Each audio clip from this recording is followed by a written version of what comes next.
Hi there, I'm Vicky. In this class I will show you how I paint these Viola flowers using watercolour paints.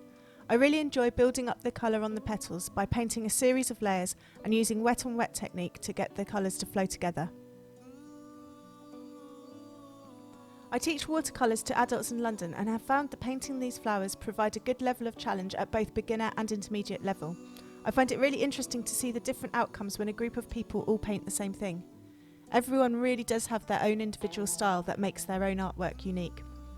I would love to see your painting, so please do upload it into the project gallery below. So let me give you a brief overview of the class. I start by drawing out the flowers using a box technique. I use this method as it helps me to give the flower character by ensuring I don't straighten up its angles.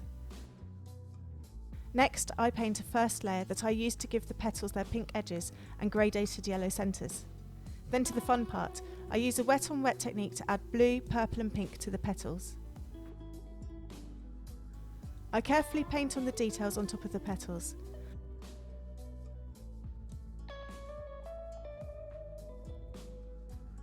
And finally add extra layers as glazes to complete the detail on the petals.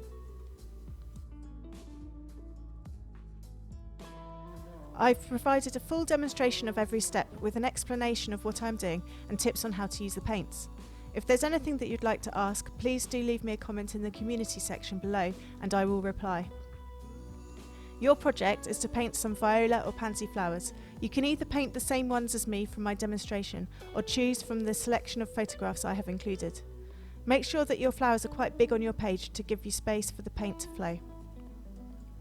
Please click to follow me on Skillshare as this helps to support me so that I can continue to create new classes. I really look forward to seeing your paintings in the project gallery below.